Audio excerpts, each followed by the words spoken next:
Mr. Mark Wagner, so great to have you here on the initial episode with a retailer here on the Footwear Retailer Podcast. Yeah, thanks for having me, Pete. It's an honor. Mark, we've known each other now for, I don't know, probably 6 or 7 years, I would think, somewhere in around there. And, all of the journeys that you've been on, you're a sixth generation retailer.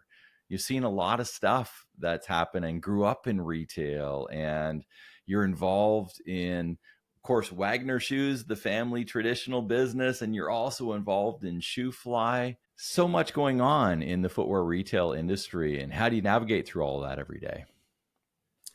Yeah, the sixth generation piece of it with Wagner Shoes and really sort of being a part of the second generation for Shoe Fly is, to me, it's a privilege. It really is. I feel like I put in the time, and it really is such a massive part of my life, and I have so much pride in being part of Wagner's and Shoe Fly, but I try and remind myself that I'm here because of the generations before me, and so I think there's some humility in that, and keeps me grounded, and also keeps me working as hard and staying as engaged in the business is what I am. So it's such a privilege to be a part of this, more so than what it is. I can't look back and think, this is my doing up to this point. I feel like the future is really going to be, something I'll be influential in, and I'm just privileged to be a part of the business, and happy to be here. I love it. I love it, Mark. And, for those listening, a lot of footwear retailers, what have you, go through, because of what you do in both of the businesses. You're spending some time at Wagner, and you've got 2 stores, right? 2 stores. Yep. Yeah, with Wagner. And then how many stores with Shoe Fly? Oh my gosh. Yeah. So we have 2 Wagner stores, and I believe we have 13 different Shoe Fly and Appalachian Running Company locations. Awesome. So yeah, and that continues to grow as the Shoe Fly partners are, aggressive and expanding and growing that business. Yeah, not only growing in store number, but growing in square footage, right? I know one of the major things with Shoe Fly, anyway, over the last couple of years has been growing footprint. Yeah, that's right. We've made a lot of internal investments on existing stores, and some of that, to your point, Pete, has been expanding stores. We've had Shoe Fly stores in certain markets for 20, 25 years. So we've really invested, in expanding those. We've invested some of them in just remodels or facelifts. But yeah, we've really kind of spread it pretty equitably between acquisitions and, reinvesting in the current stores over the last 10 years or so. And adding the Appalachian brand, right? That's been a big piece of sort of of adding square footage and adding sort of interest and excitement into the Shoe Fly system too, right? Yeah, it really has. The Appalachian Running Company is, so, just a little context. Um, Todd Lewis and Greg Wagner, they started Shoe Fly in the early 90s, and they had been running Shoe Fly stores for, gosh, 20 plus years, where they were Shoe Fly stores where they specialized in full service retail and in comfort footwear, and some brands that anyone would recognize, but also some niche brands as well that made our business unique. And it wasn't all that long ago where Shoe Fly had the opportunity to acquire a store in Central PA called Appalachian Running Company. And when they acquired that store, I don't think that anybody really thought that it would leave such ripples within the Shoe Fly business that it did. I mean, it made such a massive impact. So we had acquired that store in 2018, 2019, right in that time range. And since then, we've opened up numerous more Appalachian running companies. And like I said, I don't think anybody thought that the consequences or the opportunities that would come from buying one small specialty running store, but now it's just a really important part of the ShoeFly portfolio. With all the growth, with all the things that are going on, your position within ShoeFly, you're involved a lot with the growth of the people, right? It's the human resources side of things, and I know you spend a lot of time, a lot of your days are spent around that, amongst other things. But it's a good chunk of what you do, isn't it, Mark? Yeah, that's right. So I really got involved with ShoeFly in 2021, where this was part of our acquisition part of the business. Is two different stores in the Pittsburgh area became available for sale, and ShoeFly bought them. And that was really kind of my first opportunity at full-time work within ShoeFly. I had been helping around certain projects, certain times of the year at different stores, but 2021 was really when it opened me up where, okay, this is now my career. And that was for about a year. I was really helping oversee the transition of those stores and in the growth of those new Pittsburgh stores. And in 2022 is really when I got into this human resources role within ShoeFly. So yeah, it's been about 2.5 years that I've been the HR director for ShoeFly, and that's obviously been a totally different experience than anything else I've had so far in the retail industry. So I know from our work in the NSRA Next Gen program, we talk a lot about people and how important a piece of our business is. Of course, we couldn't do it without them, right?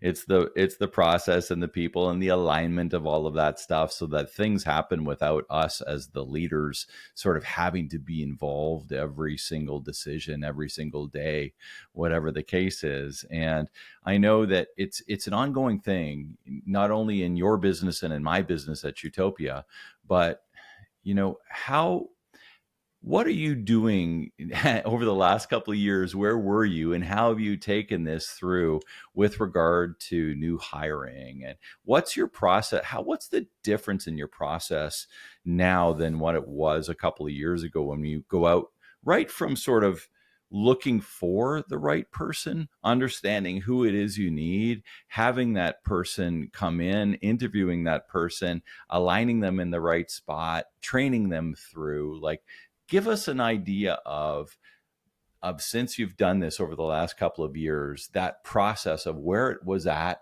where it's at now, and where do you think it's going to go down the road? yeah, it's a good question, and what you were saying earlier is I think if you had one of the ShoeFly buyers on this call, they'd say there's nothing more important than the merchandising, and Yeah. How can the store succeed if we don't have the right product and enough of the right product? Or you might talk to someone in finance saying, how can we continue to grow and to move forward if we don't have our finances aligned? And you're talking to a human resources person, and my philosophy is every store is as good as the people that's within them. And I really do believe that. I feel like that has and always will be the backbone to the ShoeFly business. I mean, we're selling our service, and we're selling our experience as much as we're selling the shoes or the socks on the wall. And that's really a philosophy that is a top-down approach with ShoeFly. And so as we hire, a really big piece it would be as we reach out to candidates. And generally, how the process would go is we use various hiring platforms, and as the HR director, I generally am in charge of doing first round screeners. So I sift through the various resumes on the different platforms that we use, and I do these first round screenings. And from there, the ones who answer my questions in the right way, where I get an idea of their availability and, earnings expectations and all those different things. I really pass that along to our store managers and our hiring managers in the region. So, I think a really big piece of what I do is making sure that our hiring managers and I are on the same page in terms of, what are we looking for? And, I think a really important philosophy, idea of what ShoeFly does is, generally we're not interested in if you've sold shoes before, or, if you've folded shirts before in Macy's, or whatever it is. Footwear experience, retail experience they're not important, but it's certainly not on the highest of our priorities on a checklist of what we're looking for. We really believe that when we find people who are good listeners, when we find people who can, work with a team, when we find people who like helping others, I mean, that's really at the core of what we do. And those are the things that you can't teach, is what we feel. I think almost anybody could learn how to use a Brannick device. I Yeah. think anybody could learn how to use an iStep, where they scan a customer's foot and identify arches and pressure points. We feel like we have the infrastructure to be able to train anyone on those things. But what you can't teach is some of what I had mentioned before, of what is their personality, what motivates them. And we feel like when those aspects of a candidate align with what we do, now we're talking. Now we're finding good people for the business. Mark, I know I've shared this with you in the past, but a couple of years ago, well, probably more than that now, I came up with this little sheet, and it's called the candidate evaluation. And the candidate evaluation that I kind of look at from an overview. And it's not like you have to use this all the time, but it's just to get your head around these sort of things. And I look at it's broken down into 4 pieces. And the one is capability. Are they capable of doing the job, right? Capacity. That's their ability to grow and sort of fulfill the job requirements down the road, because you might not be fully capable right now, but do you have the capacity to actually fulfill the job requirements, right?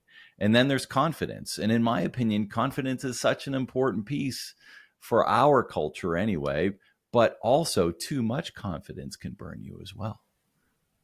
For the candidate that's overly confident, right? We've had those. I mean, we all have, right? And it's like, you're so confident about stuff, but pushing through all these things that cause ripple effects for everybody else. The last piece, the last one's culture. And you mentioned that part of culture. And, even though there's only these 4 boxes that I grade sort of from 1 to 5, in my opinion, I think that last piece, that culture box, which is, are they a right fit for your organization? You said it, what you don't necessarily have to have sold shoes. Are you the right fit for the culture of the organization and for moving ahead?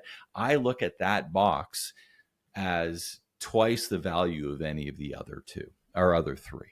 And so when I'm grading these candidates, when I think about them and go through the candidates, it's like, do they have the capacity? Do they have the capability? Do they have the confidence that we're looking for in the right amount? And do they have the culture?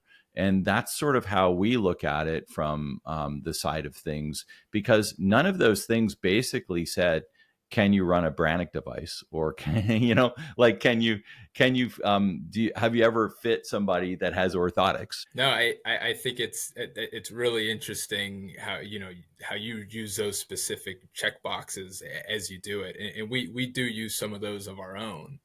And to the point of talking about retail experience, or shoe sales, footwear experience, I mean, I don't think I can emphasize enough, and I think you'd agree with me, when what we do as independent retailers in our niche retailing, it's so unique that sometimes we look at past footwear experiences not necessarily a good thing at all, because if you're selling shoes at ShoeFly, it's just nothing like selling shoes at a, you know, Macy's or a Dick's Sporting Goods. And that's not to say, you know, obviously those businesses are massively successful, For sure. but we're in different businesses, you Yeah. know, and I think, you know, not everybody understands that.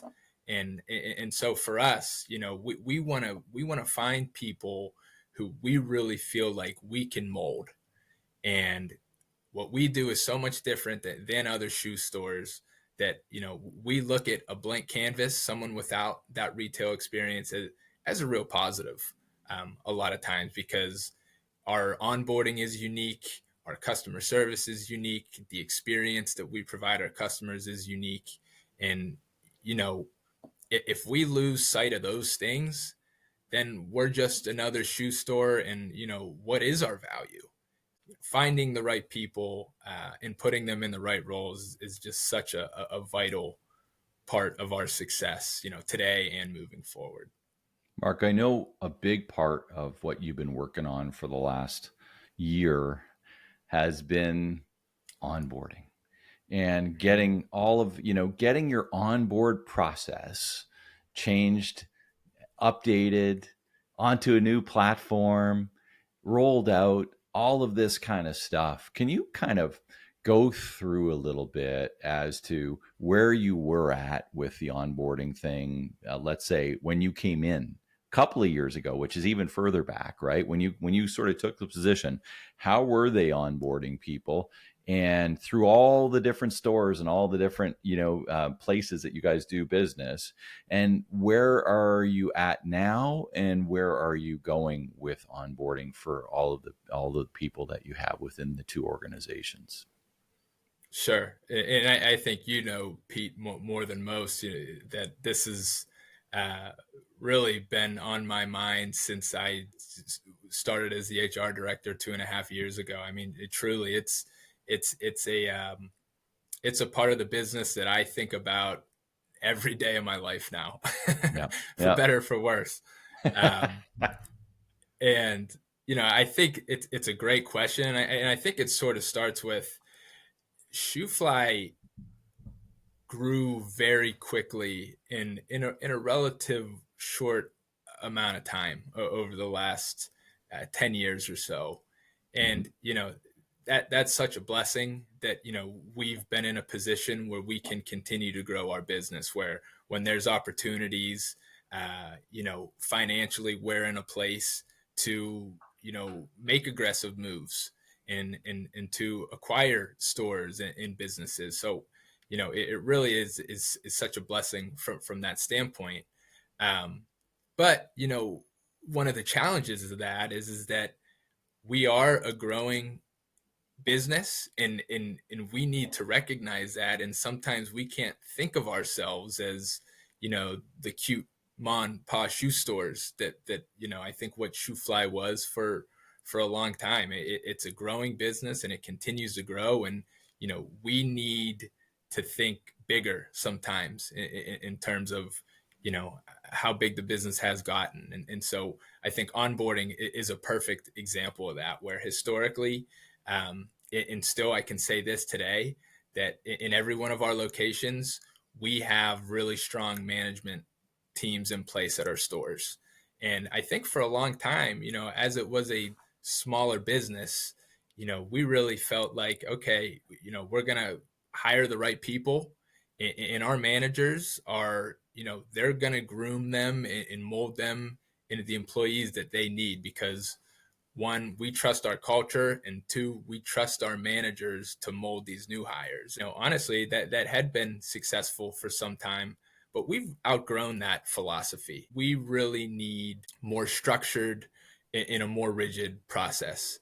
We need booklets, we need videos, we need all sort of different training material to support that.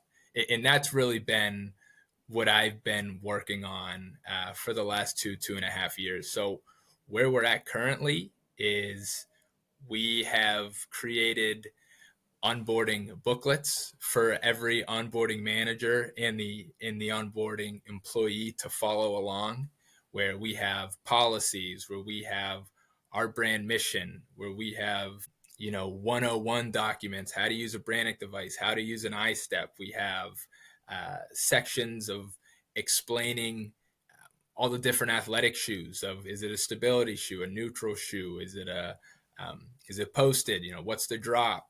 And that's been a really positive thing, but that's not enough. I think it's great that we have our managers working in the first 2 to 3 days right now is generally our onboarding process right now. And they're basically going through these onboarding booklets, checking off exercise after exercise. And that's a step. But, our next step is that we're using a platform called LearnWorlds. And that's a digital platform for our new hires to do a lot of their onboarding. And with LearnWorlds, we've created new videos.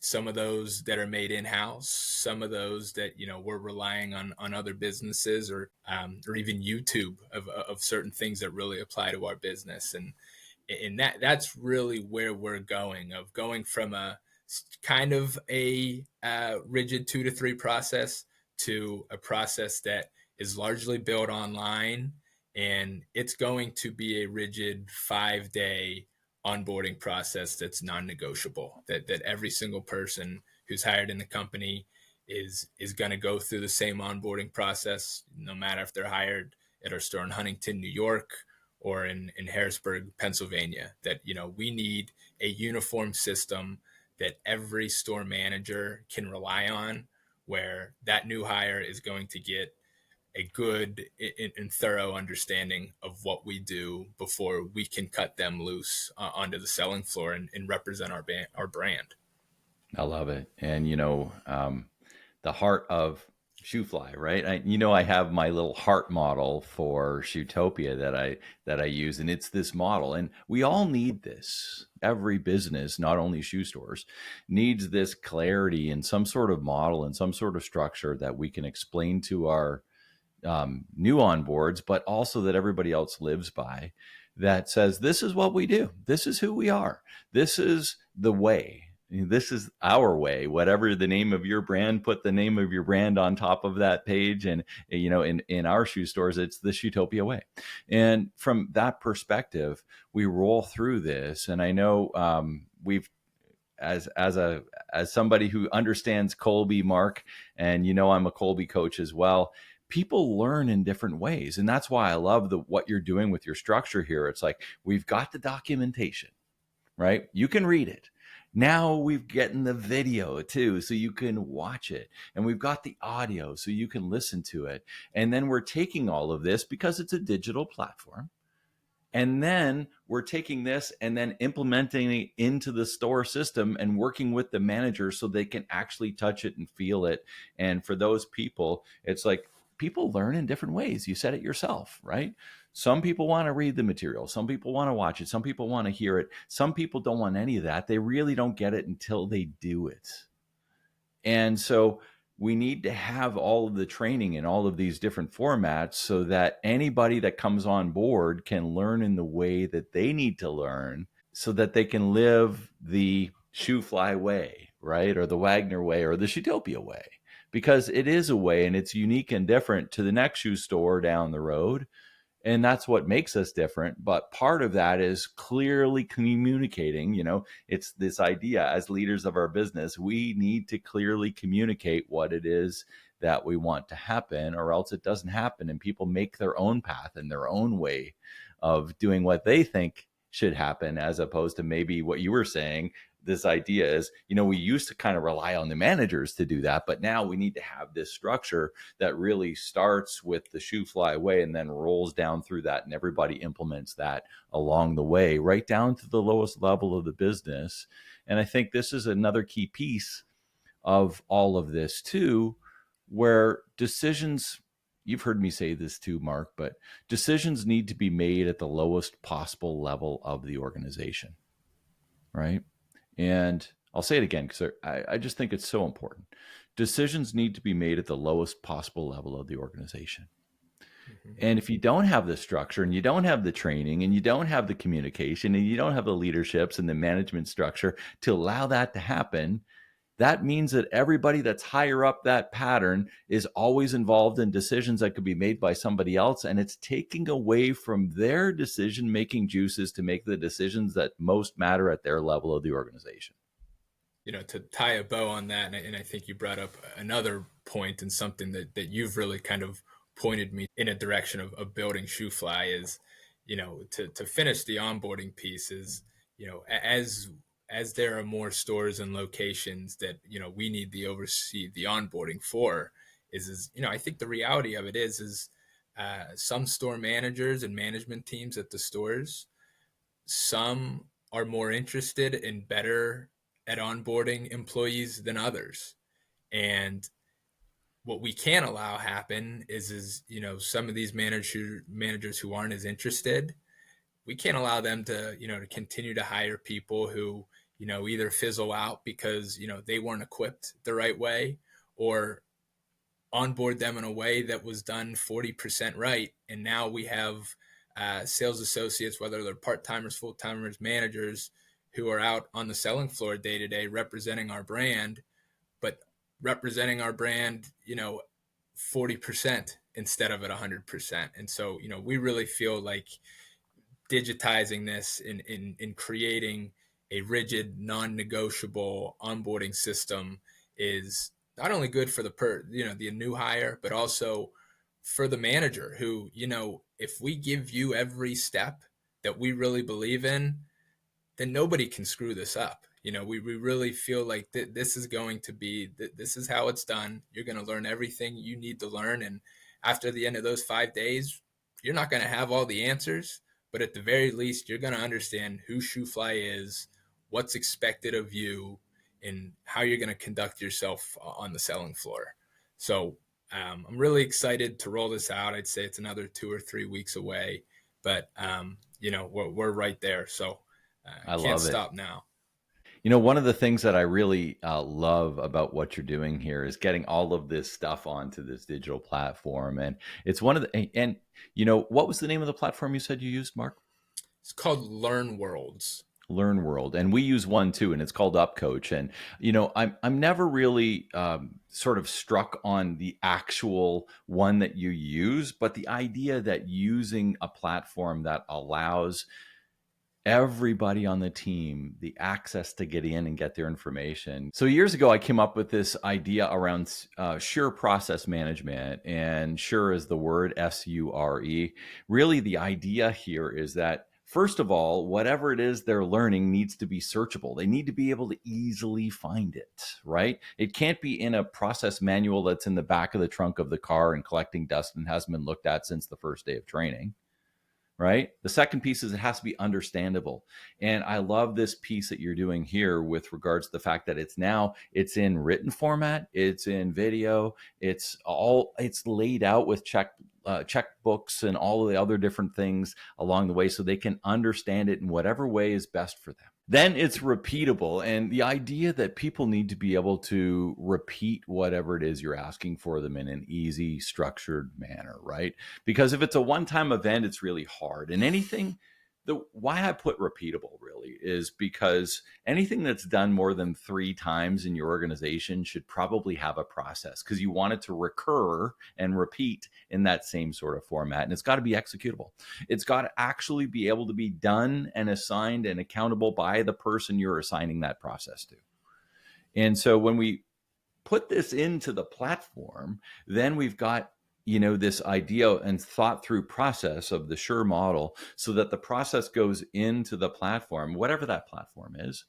But the platform needs to be able to be accessible and understandable, all these different things, and overlaying that sort of thought whenever we're building these. Is it a G drive? Is it there's so many technologies with AI out now. And as anybody's listening to this, there'll be even more.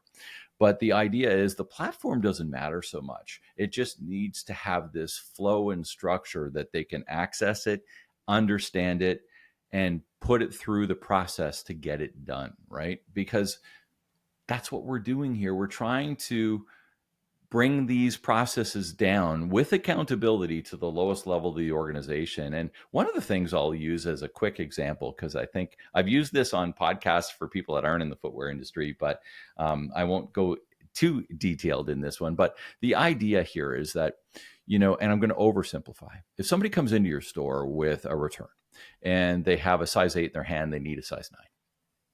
And they walk up to the counter and the person says, "Oh, it's a return. I can't handle that." That's the assistant manager's job. So then they go get the assistant manager. The assistant manager comes back and says, "Oh, I see you've got a size 8 here and you need a size 9.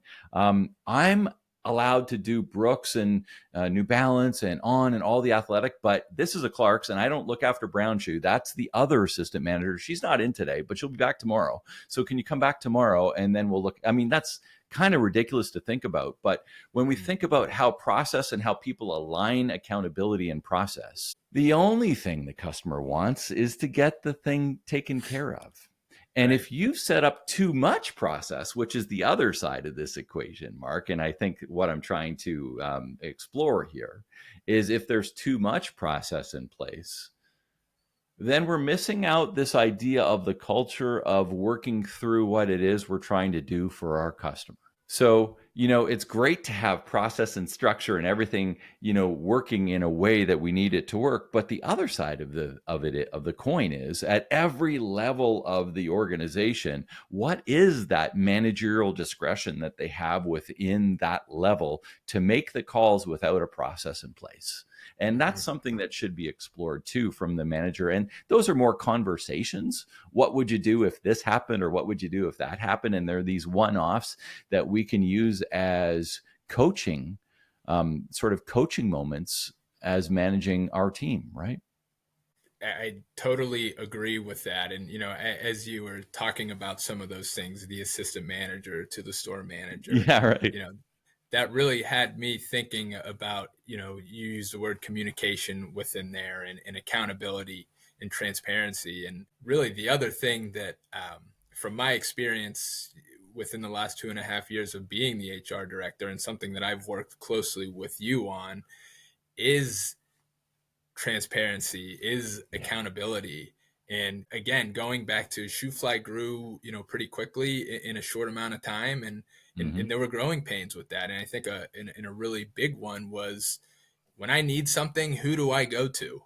And if I'm going to this person, how many people did I skip to talk to the person all the way at the top, kind of deal? And there was a lot of that. And there was a lot of frustration, I think, growing within ShoeFly of, I had a problem, I reached out to this person, and then I find out I shouldn't have reached out to this person. I should have reached out to this person, and this person's mad I didn't reach out to this person. Oh my gosh. And there was a lot of that, really not just at one store, throughout the company. And, it was clear that, we had grown quickly, and to some degree, people were wearing so many hats that people were sort of losing sight of their roles a little bit at a store level and at an executive level. And, something that you really worked with me on that made an immense impact on the business was the accountability charts. And, like I said, from a store level or from an executive level, there's just a much deeper understanding of, when I have a problem, who do I go to?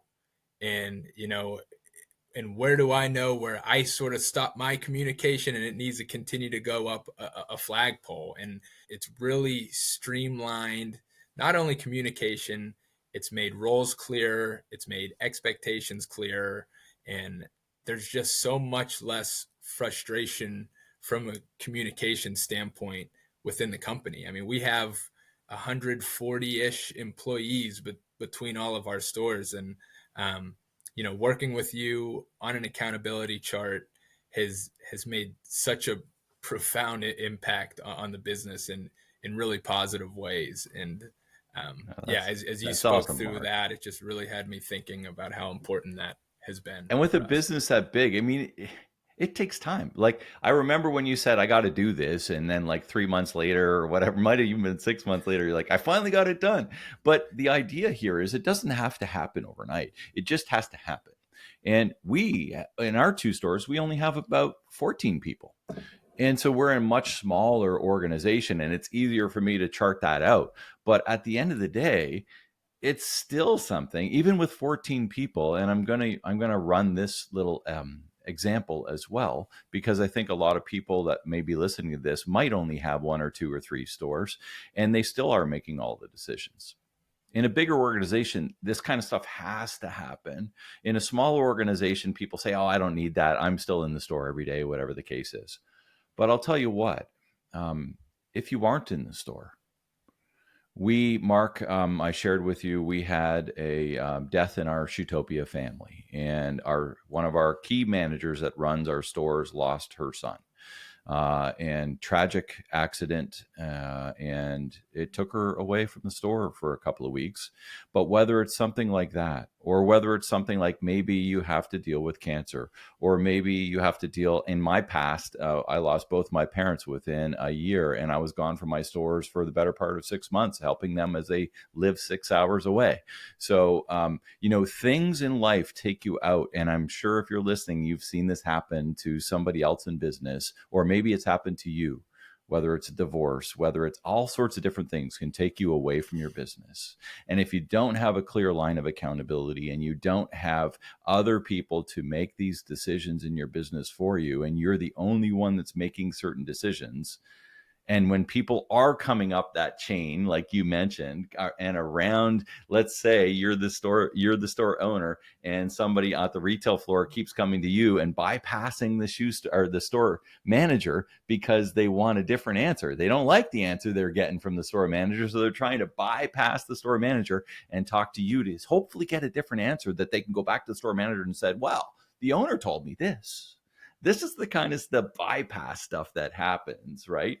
But if you are the only one that's making the decisions, and the buck stops with you all of the time, that's a problem too, right? So it's a bit of a double whammy here, because when you start to lay out this structure of the accountability chart, and for those of you who are thinking, what the heck's an accountability chart? It kind of looks like an organizational chart, right? Which is more common language for a lot of people out there. But the idea here is that when you start thinking about this, and thinking about who is in charge of purchasing athletic, who is in charge of hiring the next person, who is in charge of opening the store today, who is in charge of dealing with that return. And if we don't have that clearly laid out, even at a 5 or 6 person business, then there's ambiguities, and what happens is the client, when they walk through the door and they need stuff taken care of, they see it too. They're like, nobody's in charge here. Nobody knows what's happening. When I ask a question, I'm not getting confidence. Remember, confidence as part of that piece of hiring. We need to build corporate confidence as well. And part of having this accountability structure in our organization that's clearly defined and everybody understands. Because here's another thing that a lot of small business owners don't believe. They don't believe that people in their organization a lot of time actually want to make decisions. If you're hiring the right person in your business, they actually want to make decisions. They want to help you grow. They want to see the business survive. They want to serve that customer. And if you don't have that sort of structure, like we were just talking about, laid out, they don't even know if they're allowed to. It's a really good point. I think, from a store management level specifically, most of our store managers weren't hired as store managers. They were promoted. They moved through the ranks. They really earned their positions. And, that's really how we like to hire and shoot fly. It's especially for these higher upper level management positions. We want to do it internally because we believe we have good people who are motivated, who are looking for that next challenge. And full-time sales associate who's not in a management position, for them to go to me as the human resources director, or for them to go to Todd Lewis, who's the president of the company, for simple questions, for simple problems, there's a couple of negatives to that. One, Todd Lewis is working on really high level parts of the business where he doesn't need to be brought into the weeds to help out with a return, or, the windows haven't been cleaned in 2 weeks. Where's the window guy, and The other problem with that, with going to Todd, is you're really undercutting that manager who has worked so hard to get to that position. They're the ones who are overseeing those parts of the business, and for you to go over their head is just it's bad in a lot of different ways. And I think so many of those mistakes in our organization was happening because we didn't have an accountability or an org chart. We didn't have some sort of visual. And although some of these mistakes were innocent, they were causing frustration, turmoil within the ranks because of innocent mistakes that were being made. And so it really has taught me the accountability chart more than anything is the importance of communication, who to go to with certain problems, or with good or bad news, who are you going to? And man, the more the stores or the business grows, the more I realize if you're not communicating the right way, gosh, I hardly know what you're doing the right way, because it is so important to the business that everyone's on the same page. I love it, Mark. I appreciate the time you spent with me today, and love chatting with you on a regular basis in the next gen group with the NSRA as well, and seeing how you're taking over in the next gen of your business with everybody else that's involved in Shoefly and Wagner, and such a great storied history, 6 generations, so much going on, the legacy there. And it's really cool. And I think the future of footwear retail is bright. And with people like you leading the charge, I think it's going to be even brighter. Thanks so much for being a part of the Footwear Retailer here today, Mark. Thanks, Pete. I had a blast.